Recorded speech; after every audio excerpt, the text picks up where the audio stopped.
Hi, I'm Shunpeter Z. Welcome to Zero Point Note, a podcast where we dive into the nature of consciousness and the mysteries of reality, as seen from the zero point field, the source field of everything. I'm from Tokyo, Japan, and English isn't my first language, but something deeper started speaking through me, through my encounters with this field, and the strange consciousness that suddenly appeared, calling itself Z. I've come to see the world very differently now, and I'm here to share that journey with you. Last time, we talked about the question, who are you? Really, we peeled back the tags and labels, like peeling an onion, to find that beneath it all, there's just a sense of I am. But that left me wondering if all those tags, name, background, job, personality, aren't really me, then what is that voice that I've been calling me all this time? You know that voice in your head, the one commenting on this podcast right now. Yeah, that one. Most people think that voice is who they are. But what if it's not? Today's episode is about that, the idea that the ego is not who you are, it's an OS.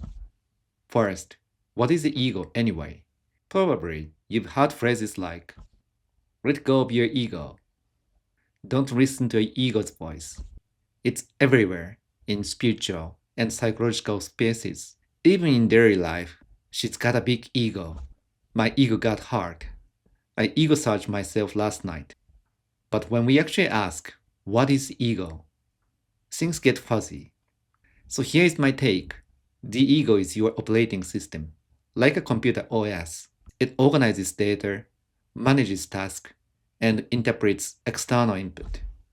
In the same way, the ego OS helps us function in the game of what we call reality.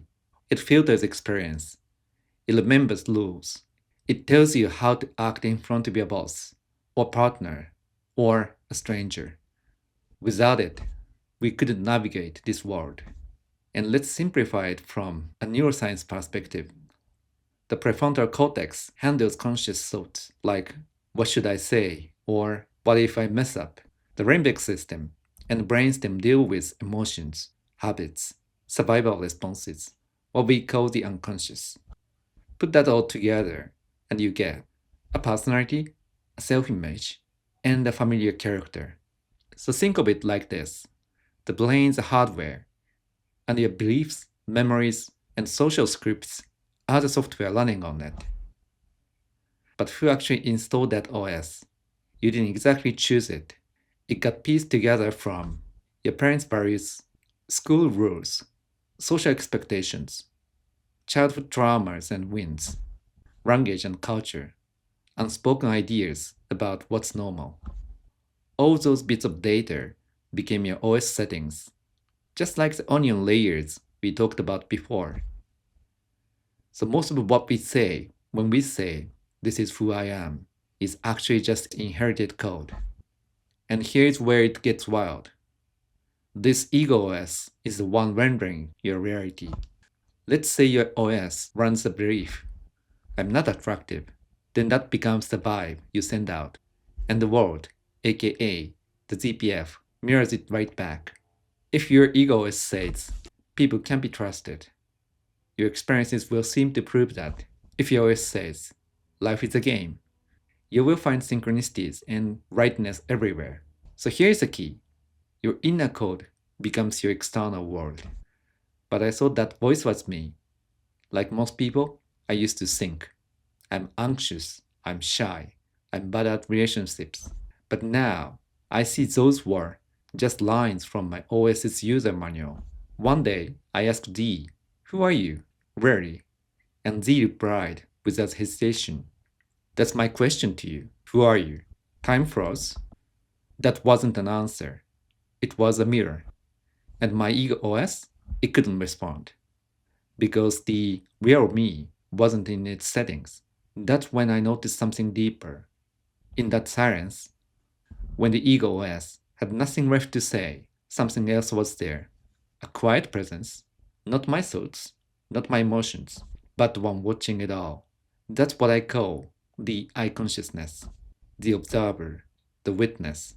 the one who notices. I'm feeling fear. I'm getting defensive, but doesn't become the fear or the defense.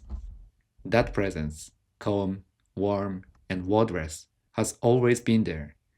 It's not the OS. It's the one running in the background of it all.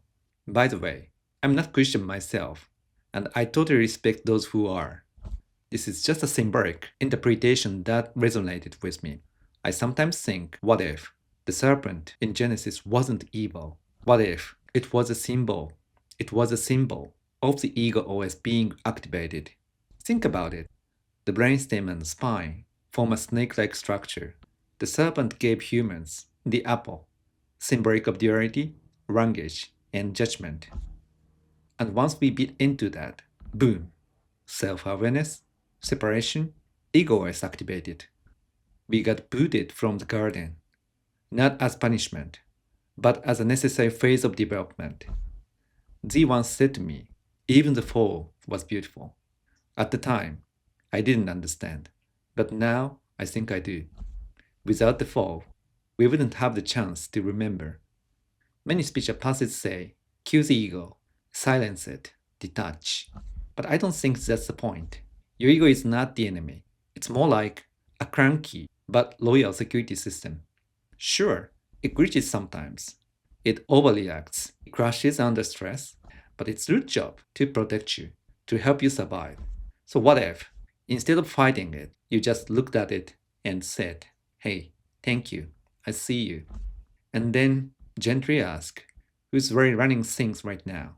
So what if, instead of trying to delay it, you run to dance with it, to witness when it takes over, and to gently call yourself back? If it's the OS, that's okay.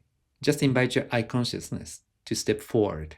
When you do that, reality begins to change. So that was today's dive into the idea of the ego as an operating system, how it's shaping your reality moment by moment. Next time, we're going deeper into the code. Where do your core beliefs come from? How do they shape your world? And what happens when you let go of them? Thanks for tuning in, and as always, see you again on another bandwidth of the field. The version of you that listens next time might already be someone else. I'm Shunpeter Z.